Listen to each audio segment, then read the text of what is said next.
Let's put up the map again and show where Cyprus is. Russian energy companies, the biggest of them all, Gazprom, is offering to bail out Cyprus in exchange for gas exploration rights.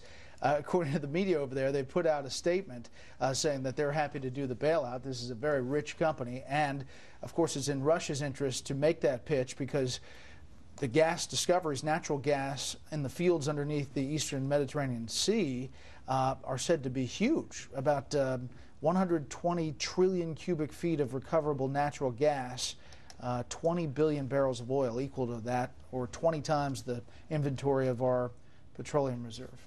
Which makes this confiscation all the more ridiculous. Number one, if you're aiming for the Russian oligarchs, you don't tax deposits under, I think it's $13,000, because that's not going to hit oligarchs, it's going to hit a tradesman in Cyprus, number one. And second, if you think you can cleverly take the money away from people who are essentially Russian gangsters without some kind of, let's say, retaliation of some sort, Russia is now essentially saying to Cyprus, well, instead of stealing our money, give us your gas and you can have it.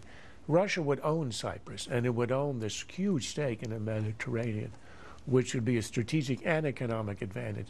So if this is what the Germans were actually thinking, this is a clever way to siphon money out of Russia into Europe, it's going to have the exact opposite effect. It'll put Russia right in the heart of the energy sector in Eastern Southern Europe.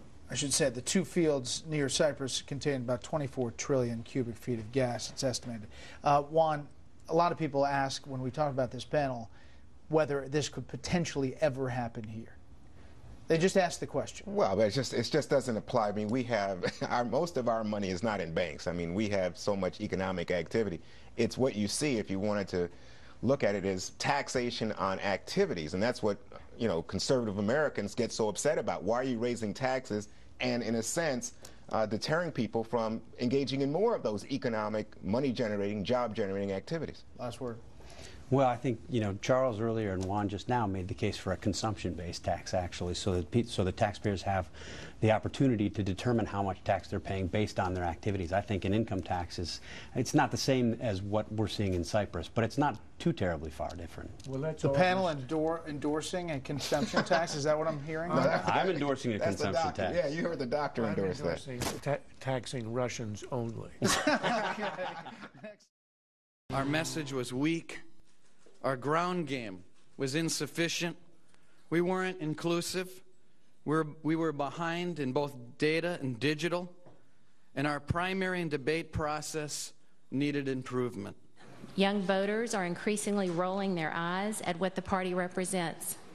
And many minorities think that Republicans don't like them or don't want them in our country.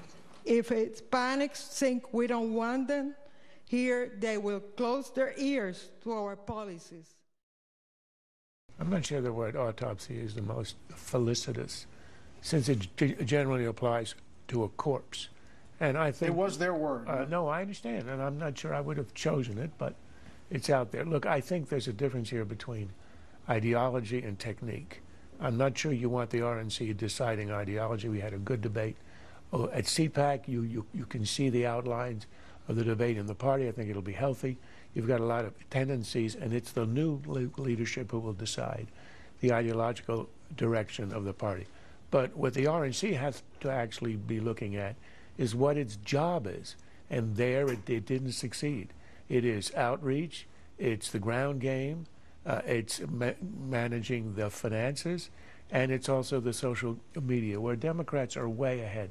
And concretely, it is establishing a calendar for the primaries that isn't destructive and trying, although here it doesn't have the power, to establish some limit on debates, because that 23 debates was a catastrophe for the Republicans last time around. 5 of them were really well done. I really like those 5. Asterisk. I would have recommended striking 18 of them.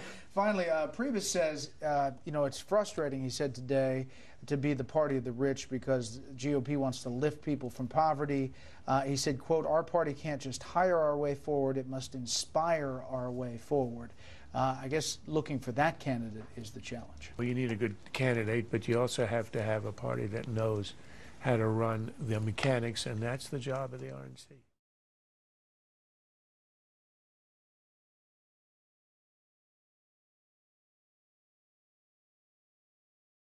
This has been a Sunfish production.